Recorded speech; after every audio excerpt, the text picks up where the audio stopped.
Here's our new project. This is a Cittern made by, I don't know how you say it, Fylde, F-Y-L-D-E. Anyway, Peghead's been broken, apparently about 3 times, and it's at a pretty sharp angle. I was always told that this volute strengthens pegheads, but doesn't seem to have worked on this one very well. So it's been broken multiple times, and the most recent break was actually just a glue failure from a previous re-gluing of the peghead. Not by me, I want to point out.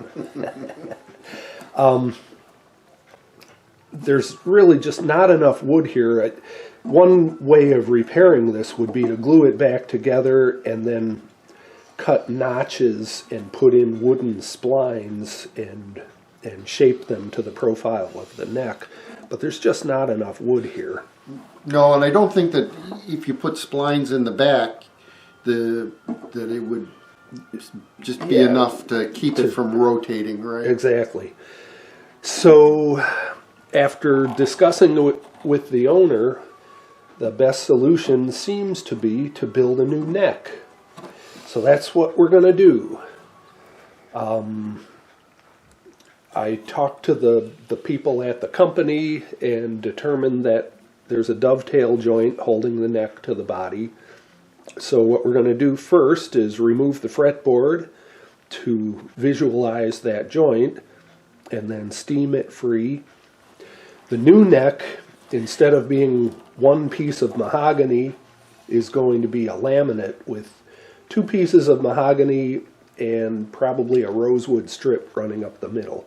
That'll be infinitely stronger than the one piece, and I think in the future the owner won't have any worries about the neck or the peghead. Is it lifting off okay? Yeah, I mean, you know, it's slow. Yeah. I clicked the dot. Oh. Oh well. Yeah, well. I guess they're not real pearl. I guess not.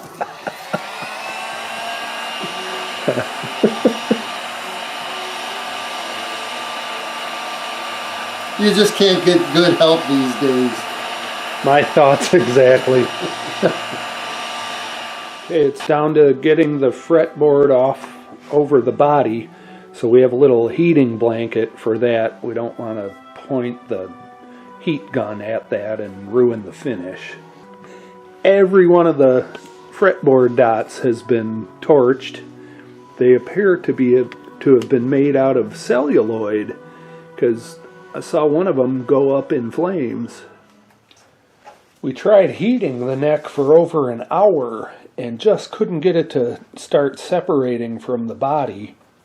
So this is the mark where I drilled through to put in the long soldering pencil.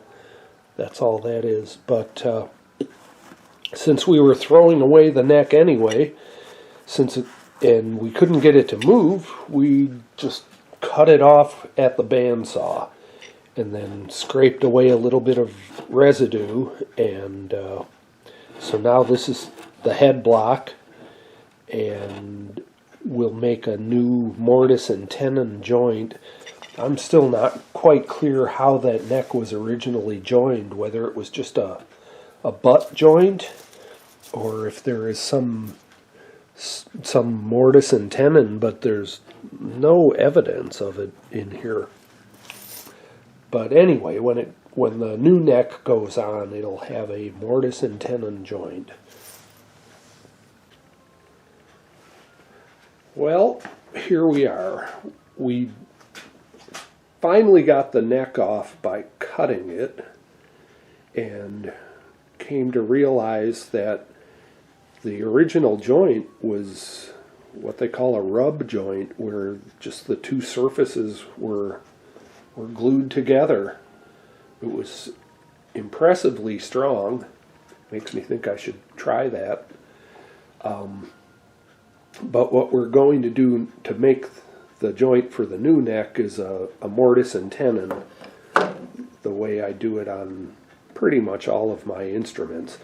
So we made this little mortising jig out of plywood and have it centered on the head block. And now, obviously, Jeff is putting some screws in to hold it in place. And then we'll route out the mortise into the head block. And after that's set, we can make the tenon in the end of the neck, and the two should fit together nicely.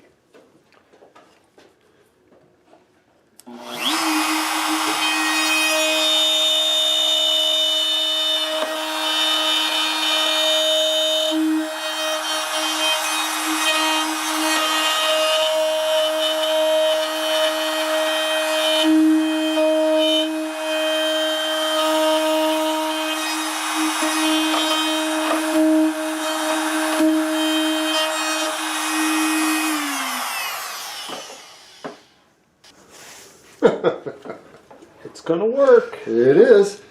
An hour of building a jig for 30 seconds of cutting. Well, I'm gonna do a few like change the depth each time. Right. But yeah.